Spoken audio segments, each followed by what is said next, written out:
Continuamos en el braserillo, seguimos hablando del posible futuro gobierno, dependiendo de lo que suceda en los próximos días y dependiendo de un posible acuerdo, de lo que suceda también si Mariano Rajoy decide abandonar definitivamente su opción para ser investido presidente del gobierno, de lo que pueda pasar con los pactos a los que alcance, en este caso Pedro Sánchez, si finalmente decide ser él el que inicie todo para intentar ser el futuro presidente del gobierno, o si vamos a unas futuras elecciones, que tampoco hay que descartarlo. Ciudadanos, Miguel. Sí, yo creo que Pedro Sánchez está en su legítimo derecho de intentar formar gobierno, una vez que Mariano Rajoy ya lo ha rechazado, pero no, Ciudadanos cree que no a qué precio lo quiere formar, ¿no? Uniéndose con los separatistas, uniéndose con gente que es lo único antisistema, ¿no? Ya hemos visto también lo que ha pasado en el gobierno de la Generalitat, ¿no? Cuando Convergencia, bueno, Junts sí ha hecho el pacto con la CUP y lo primero que una de las medidas ha sido retirar las denuncias que tenían interpuestas como acusaciones en los altercados de Barcelona o en los altercados de la ciudad condal, ¿no? Pedro Sánchez lo que tiene que ver es sentarse, hablar con el Partido Popular, hablar con Ciudadanos y pensar más en el interés de España y de los españoles. No tiene que anteponer sus intereses personales, que yo creo que es lo que está haciendo, a los intereses de España. España necesita diálogo, España necesita reformas. Albert Rivera lo ha dicho, con Podemos no vamos a formar gobierno ni vamos a apoyar un gobierno donde esté presidiendo o a través de su vicepresidencia o sus ministros, pero sí podemos legislar con ellos, podemos hacer la reforma laboral, la reforma de la reforma laboral, la reforma de una ley de educación, podemos hacer la reforma electoral, que es necesaria, yo creo, que nos viene bien a casi todos los partidos, y yo creo que Pedro Sánchez tenía que estar pensando en eso, intentar sentarse, intentar hablar con las demás fuerzas. Sí, mira, Miguel, si me permites un momentito. Oí a Albert Rivera decir que él con el PP de Rajoy no puede pactar. Lo ha dicho, yo no puedo pactar con un partido corrupto, sobre todo a raíz de los casos valencianos. Es más, y lo que no podemos hacer es arrastrarnos hacia esa misma historia. Vosotros lo habéis dicho, dice anteponer los intereses personales. Yo no creo que aquí estemos anteponiendo los intereses personales, porque también podría haber otra lectura. Es decir, ¿cuáles son los intereses personales de Albert Rivera o de Ciudadanos en este sentido? Como la cuarta fuerza política, pues parece que tiene menos que decir, pero a veces lo dice también con el silencio. Porque posiblemente a Ciudadanos sea uno de los partidos al que no le interesen nuevas elecciones. Seguramente al que más. En consecuencia, y yo me pregunto también, ¿aceptaría Ciudadanos un acuerdo, por ejemplo, con el Partido Socialista, apoyado por otro partido que no entrase en el gobierno? Me pregunto, bajo un mínimo común denominador. Es una de las posibles hipótesis que no estamos barajando y se podría barajar. ¿Por qué eso nos centramos solamente en Podemos? Es decir, cuando Pedro Sánchez... ¿Y por qué no empezamos a destacar los puntos en común que tiene Ciudadanos, que tiene Podemos? Empezamos a establecer 4 elementos, Juan, y después se es lo que he dicho al principio. Yo creo que aquí lo que hay que optar por un proyecto de reforma, un proyecto de reforma y de progreso. Y ese proyecto de reforma y progreso sobre todo lo pueden aportar el Partido Socialista, lo puede aportar Ciudadanos y lo puede aportar Podemos. Pero perdona que te corte. ¿Con qué declaraciones del Partido Socialista yo me quedo? ¿Con las primeras que hizo Paje justo terminando el especial de las elecciones delante de la chimenea diciendo que nunca en la vida había que pactar con Podemos, pese a que aquí en Castilla-La Mancha está gobernando gracias a Podemos porque no ganaron las elecciones? Me quedo con las declaraciones que luego después ha ido modificando de bueno, sí, a lo mejor, no lo sé. Me quedo con las declaraciones de Susana Díaz. ¿Con qué declaraciones de qué Partido Socialista se que estamos hablando, del que quiere pactar con la CUP, con los independentistas, con Común Podem, con los no sé cuántos, con todo ese tipo de gente, o de los que no quieren. Esto último, ¿quién lo ha dicho? El que quieren pactar con los independentistas. Partido Socialista, ¿quién lo ha dicho? Hombre, yo desde luego lo que estoy viendo es que la única opción posible, si excluís, como es lo que pretendéis hacer, al Partido Popular, que tiene 123 escaños, es que efectivamente no tiene 123 escaños, son 119 más un tránsfuga, es que más vosotros incluyáis a otros partidos políticos minoritarias. Y al final, como esto va de números, si excluís del pacto y de las negociaciones al Partido Popular, tenéis que meter sí o sí a Podemos. ¿Con qué me quedo yo? ¿Con las declaraciones de Emiliano García Paje del día de las elecciones diciendo que no se podía y no se debía pactar con Podemos? ¿O las de luego después, que qué casualidad, lo que pactó aquí en Castilla-La Mancha es que le dieron un toque los de Podemos de aquí y por eso ya ha ido modificando su argumento? Porque eso yo creo que también es importante. Habláis muchísimo de que es que tenemos todos que sentarnos a hablar, sí, pero aquí los únicos que hemos dicho nos podemos sentar todos a hablar de todo ha sido el Partido Popular. Y los únicos que han puesto cierto tipo de cosas encima de la mesa o vetos han sido el resto de partidos. El problema que tiene el Partido Popular es que es incapaz de poder hablar con nadie. Pero ¿cómo no va a ser incapaz de hablar si sois vosotros los que habéis decidido hablar entre vosotros? Claudia, que no Oiga, que yo quiero hablar y Pedro Sánchez dijo, no voy a hablar. Entonces, ¿qué hacemos? Por favor, Claudia, vamos a escuchar a Fernando. Profe, se puede ya, se ¿no? puede. Sí. Vale. No sé, a mí me parece una curiosa forma de intentar llegar a acuerdos, poniendo vosotros dos a parir, pero bueno, son el mundo de la política. Yo digo que nos podemos debe sentar, ser así, pero ¿con debe qué ser Partido así. Socialista me siento? Debe ser así, no sé, bueno. Que ¿Tú con qué Partido Socialista? Yo tengo claro, lo con ningún Partido principal, Popular. a mí me parece que lo principal de todo... Sí, que lo está dejando es clarísimo, que, Fernando. A ver, la gente, yo creo que está en una situación en la que necesita un gobierno para que haga cosas, ¿no? El paro aumenta, pero no solo aumenta el paro, aumenta también la precariedad de los trabajos, cada vez se gana menos, cada vez la gente vive peor. Entonces, hace falta un gobierno que tome medidas para que eso no ocurra. Y mientras estemos pegándonos de una manera o de otra, pues hay gente a las que les cortan la luz por no poder pagar y hay gente que lo está pasando relativamente mal y francamente mal. Entonces llega ya el momento de tomar medidas, porque además resulta que estamos funcionando con unos presupuestos que, en fin, que son un poco... de un suspenso tremendo a la hora de la elaboración, que desde la Unión Europea nos están diciendo que la primera medida que tiene que tomar el gobierno es aplicar una serie de recortes de 10.000 millones, que hará que la gente viva todavía peor. Que hay, por ejemplo, comunidades autónomas que no saben realmente cuál va a ser su margen de déficit con lo importante que es para poder plantear unos presupuestos. Está puesto en el presupuesto Perdona. Nosotros sabemos perfectamente las estimaciones que tenemos a la hora de hacer el presupuesto. Me gustaría saber, realmente, en un gobierno de estos que llamamos de progreso, que todavía estoy por saber qué narices es. Gracias, yo también. Me gustaría saber un gobierno de progreso que, insisto, por muchos votantes, por muchos 5, 10, 11 millones de votantes que unan PSOE, Podemos e Izquierda Unida, pues resulta que es que las matemáticas son las parlamentarias, no son las de los votantes. Y insisto, en un gobierno con Pablo Iglesias de vicepresidente y a cargo del CNI...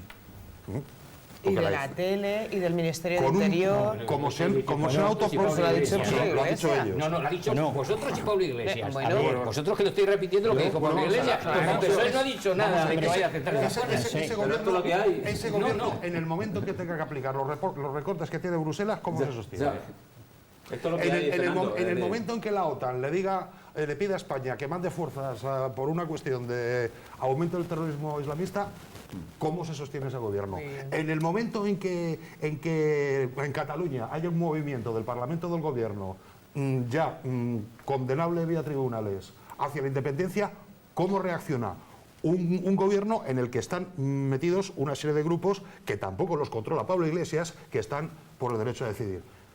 Es muy complicado ese gobierno, terriblemente complicado y no creo que durará muchísimo. Pero eso se está preguntando al Fernando del Partido Socialista del 20 de diciembre o al Fernando del Partido Socialista del 10 de enero. Claudia, vamos a dejar que termine Fernando. Sí. A ver, bueno, en primer lugar, un gobierno de progreso pues estará basado en un pacto y en unos acuerdos, ¿no? Entonces, si hubiese un gobierno de progreso en España, habría un gobierno de progreso en Italia, habría un gobierno de progreso en Grecia, habría un gobierno de progreso en Portugal, habría un gobierno de izquierdas en Francia y habría un gobierno de progreso en España. Suficiente para decirle a la Unión Europea que el ritmo de aplicación de los recortes tiene que ralentizarse porque eso está generando pobreza y eso está en contra de la eficiencia económica. Entonces, con ese margen, con ese mayor margen de maniobra se pueden hacer cosas. Un gobierno de progreso, por ejemplo, pues aumentaría los medios dedicados a la inspección fiscal y entonces en España no habría el fraude fiscal tan grande como el que existe y eso permitiría un margen de maniobra para hacer cosas. Un gobierno de progreso, pues por ejemplo,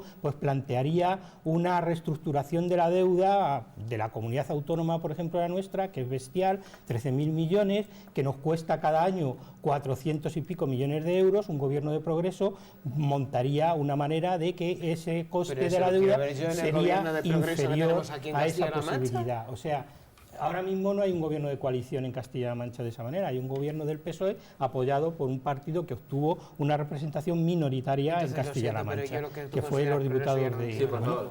Sí, Antonio. Me gustaría decir varias cuestiones. Una, vamos a empezar por una cuestión semántica también, tanto progreso, es decir, claro, un gobierno de progreso. No conozco ningún gobierno que no quiera que su país progrese. Es decir, adueñarse de esa palabra que se dice siempre en positivo, como los que no formaran parte de ese hipotético gobierno de progreso fueran retrógrados, es decir, y la única verdad es la que es, Fernando, es decir, hemos pasado una época muy mala, pero los datos del actual gobierno de España son los que son, el crecimiento, el número de parados y demás. Es decir, yo no sé si eso es progreso, a lo mejor para ti no, pero me parece que crecer el 3,2, 3,5%, me parece que es progresar, salvo que yo esté equivocado semánticamente.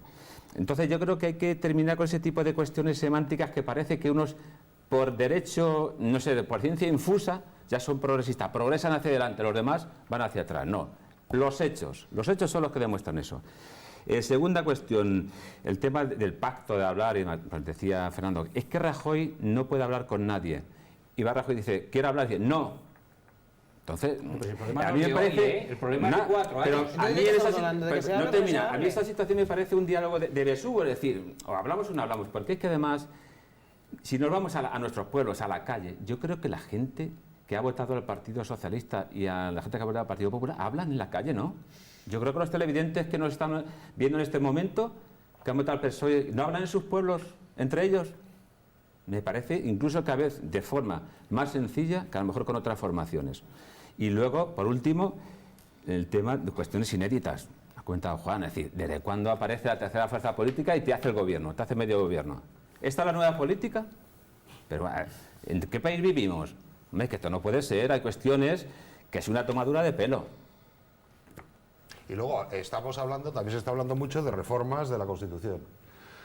Si la reforma de la Constitución que se intente pactar dejas totalmente marginado y, digamos, resentido al PP, te revienta toda la reforma constitucional, por supuesto, posible. Y entonces, yo creo que va más allá. Bueno, pero y entonces, no es cuestión de una reventar, ¿cómo se sostiene un gobierno? Es cuestión de que tú no puedes legislar cierto tipo de cuestiones abriendo grietas sociales. O sea, y lo que sí que se está planteando aquí por parte del Partido Popular... No hablamos del PP de abrir grietas sociales. No se habían liado 4 años a abrir grietas sociales para que digas eso. Pero estoy ahora, hablando con el PSOE que decía que no había que gobernar con Podemos o el PSOE que dice que sí que hay que gobernar con Podemos. Estamos hablando del PP que pegaba saltos en Génova el día 20 de diciembre porque habían ganado las elecciones, o con el Rajoy que el otro día dijo que no quería formar gobierno. A ver, cuéntamelo. Una cosa que hemos ganado y otra cosa es que haya partidos que todavía yo no sé con cuál estoy hablando. Pero yo digo una cuestión, hablas tú muy bien de la reforma constitucional. Dices, es que el PP lo va a reventar. No, señores. Primero, hay una mayoría cualificada que no se tiene si no se une también los millones de personas que nos han votado a nosotros y que también tenemos derecho a que seamos escuchados. Y en segundo lugar, si estamos hablando de cuestiones estructurales de política de Estado, es que ya me estás hablando de un suicidio y de una sinvergonzonería si tenemos un presidente de gobierno que pretende empezar a hablar de ello, excluyendo como ha hecho para formar gobierno a un partido tan importante como es el Partido Popular. Vamos a cambiar de tema, dejamos ya una última valoración por parte de Miguel Millán. Sí, yo quiero hacer al hilo del comentario de Fernando. Ciudadanos no tiene miedo a unas elecciones. yo creo, incluso te lo puedo asegurar, que Ciudadanos elevaría un poco el porcentaje de votos. Ganaríamos, bueno, eso es lo que creéis vosotros, el Partido Popular. Ganaríamos uno o dos diputados. ¿Qué interés tiene Rajoy tácticamente de que se convoquen unas nuevas elecciones? El mismo que vosotros, porque no suma Podemos. Yo creo que los grandes perdedores con unas nuevas elecciones sería el Partido Socialista, que bajaría un poco, y ya se ha demostrado que Podemos sería un gran perdedor porque está Ana Colau ya diciendo por ahí que se va a presentar con un nuevo partido. ¿Sabéis quién perdería si se convocasen unas nuevas elecciones? Los ciudadanos. Claro, nos costaría 140 millones. De la política nos costaría 140 millones. Eso es lo que no quiere Ciudadanos. Eso es lo que no quiere Ciudadanos. Nos costaría 140 millones otras nuevas elecciones. Para sacar el mismo resultado. Para no entenderse ni el Partido Popular ni el Partido Socialista. Para no sentarse y para no hablar. Otra vez. De todas maneras, yo a ese hilo creo que de aquí a junio, que sería cuando se celebrarían más o menos las elecciones, las encuestas pueden cambiar mucho, porque obviamente, pero muchísimo, porque yo creo que los electorados de todas las líneas políticas, quizá incluso Ciudadanos, van a ser castigados otra vez. Mira, y además sobre esto, mañana voy a hacer un ejercicio y se lo digo a los telespectadores, que mañana compre un periódico, a veces entre ellos, y lean la recepción, la visita de Pedro Sánchez a Rey, la Rajoy, y luego 50 casos en Valencia, la exalcaldesa de Jerez, Griñán y Chávez, que también van a ser llamados, el Rato Blesa y demás, el caso de CCM, hasta Neymar y su padre. La tercera división de fútbol. Este país no puede aguantar esto. La tercera división de fútbol. Este país no puede aguantar esto. Entonces, en fin, o nos ponemos todos un poco serios o no sé dónde vamos a ir. Hasta la tercera división de fútbol se ha descubierto que algunos partidos, al parecer, fueron amañados, no se lo pierdan, desde China. Bueno, la verdad es que uno no sale de sus sorpresas. Señores, el paro vuelve a subir. Y vuelve a subir por más de 57.000 parados más. Suele ser habitual que el mes de enero suba, según los analistas ha subido menos que otros meses de enero, pero la propia Federación de Empresarios ha dicho que no es un mal dato, pero que como se siga sin crear gobierno y con esta expectativa que hay ahora mismo de no se sabe quién va a gobernar ni qué, que un gobierno, pero ya, el que sea, pero que haya gobierno ya para estabilizar los mercados y estabilizar también las inversiones, o que se decidan esas inversiones o no. Datos del paro, venga Juan. Bueno, pues según los datos, recordemos que es el paro registrado, no es la EPA. Ha sido el peor arranque de un enero desde 2013. Sin embargo, en relación, si se desestacionalizan los datos y lo hacemos anual, es decir, de enero a enero, pues ha mejorado tanto el número de contratos como el número de cotizantes a la Seguridad Social, que eso es clave. Ahora, eso sí, también se bate un récord histórico de contratación precaria. Entonces, lo que habría que pensar, de nuevo, es que seguimos prácticamente en las mismas y con el mismo modelo. Es decir, seguimos en una contratación temporal, por horas, en un tanto por ciento elevadísimo, un tanto por ciento muy bajo, aunque hayan aumentado más los contratos indefinidos, y seguimos en una situación que en cualquier momento el número de cotizantes a la Seguridad Social puede caer, y eso para el futuro de las pensiones, etcétera, es muy grave. Bueno, yo creo que en el mes de enero siempre más o menos se espera este tipo de comportamiento, porque es lógico, después de una campaña de Navidad que siempre es importante, y además estas Navidades, recordamos todos que hubo más contrataciones que otros años, pues lógicamente ahora tiene que repercutir de forma negativa, pero por eso yo creo que es importante quedarse con la cifra interanual, ¿no? Que es lo más positivo. Y en ese sentido, yo creo, esto siempre lo he dicho, es una carrera de fondo, no sabemos los kilómetros, pero en suma, si nos quedamos en esta cifra de enero, que también es cierto que es la menos mala a nivel nacional desde el año 2007, si no me falla la memoria, ¿no? Pero por eso yo me quedaría con la cifra interanual, que sin duda es positiva. Y desde luego tú decías es la necesidad de cuanto antes se aclare el panorama político español, porque en la economía actual, que es globalizada, no influye en las cuestiones meramente locales, que bueno, sí, que la Junta de Comunidades tiene un nuevo plan de empleo, que afecta a los ayuntamientos y demás, sino que esto tiene una incidencia global y, lógicamente, empresas que puedan venir a nuestra comunidad autónoma, a cualquiera de nuestras ciudades, pues todo eso se resiente si no hay un clima adecuado. Efectivamente. La conclusión es que efectivamente el internacional es bueno, pero es decir, que estamos en una buena situación, pero que esto en cualquier momento, si no se toman las medidas oportunas, si no se toman las medidas adecuadas, nos lo cargamos. Y eso es la consecuencia de lo que estábamos hablando hace un momento. Dejemos los partidos, dejemos los escaños, vamos a hablar en qué se traduce que España ahora mismo tenga una situación de cierta indefinición política, porque al fin y al cabo un gobierno en funciones tiene la capacidad política que tiene. Que desde que llegaron las elecciones hay primero toda la inversión extranjera absolutamente paralizada, que no sabemos cuáles van a ser las políticas económicas que se pretenden llevar a cabo durante los próximos 4 años, porque claro, hablábamos antes del tema de Podemos, ya, pero es que no tiene nada que ver una economía de mercado, como apuestan en los partidos, a que se empiezan a nacionalizar cosas, ese tipo de cosas, a los mercados, y más en la situación en la que estamos hablando de temas muy, muy serios. Y luego otro dato que también hay que tener en cuenta, en aquellas comunidades autónomas, qué casualidad, en las que sí que están apoyándose de una manera o de otra el Partido Socialista con Podemos, como es el caso de Castilla-La Mancha, el paro ha aumentado el doble. Yo creo que esto, si se puede hacer una visión, primero, que bueno, a lo mejor es que aquí no se están haciendo las cosas como se deberían, pero segundo, que bueno, que efectivamente cierto tipo de pactos a lo mejor no son tan progresistas como decía algunos, sino todo lo contrario. Esto es una cuestión estructural, o sea, la economía está como está, el modelo modelo económico es el que es. Y yo creo que es para hacérselo mirar, que qué casualidad que en Castilla-La Mancha haya subido el doble de lo que ha subido. Pero es que lleva haciéndolo desde hace tiempo. No, subimos el doble. A tu molino, pues ya está bien. No, yo creo que hablar del paro no es cuestión de moneda. Bueno, es cuestión de moneda de todos. Sí, pero yo creo que no hay que ser tan simplista, ni coger, ni decir, bueno, vamos a ver si yo en esta historia saco. No, estoy dando los datos que habéis yo dado me estoy acordando de una cosa, es decir, esa intervención que has hecho dramática, es decir, si ocurriese esto, van a venir todos los males. No. Y si no hay gobierno, van a venir más males todavía. Pero mira, también te voy a decir una cosa. En el año 82, en víspera de que ganase el Partido Socialista, el discurso que se hacía era idéntico al que tú estás diciendo. Idéntico, idéntico. Y afortunadamente, a partir del año 82, España experimentó el mayor avance económico y social y político de los que se ha dado nunca en España. Y sin embargo, la derecha de este país advertía sobre el miedo.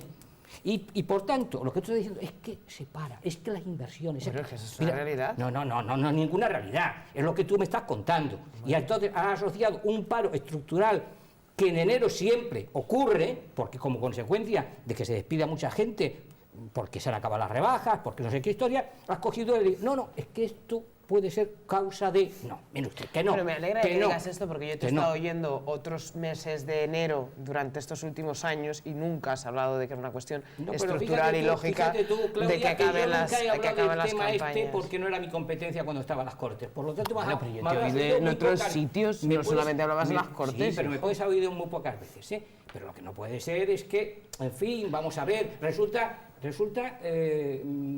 que ahora el problema del paro de enero puede estar ligado a esto. Yo he empezado diciendo que es evidente y claro... No hay nada evidente. Bueno, que es evidente y claro que cada vez la cuestión... No, yo voy a volver a repetir mi posición. Encima tenemos un problema, es que no estáis enfrentados. Siempre os ponéis uno frente al otro y entonces solo se os ve de perfil. Tenemos que ir a publicidad, Claudia. Vamos a ir a publicidad después. Si no, después vuelven los demás que también tienen derecho a hablar. Bueno, pero también tengo derecho a réplica. Queremos saber la opinión del resto de los datos del paro, que si no, si nos liamos en esto, pues al final no avanzamos. Volvemos después de la publicidad. No se vayan, que tardamos muy poquito. Hasta ahora.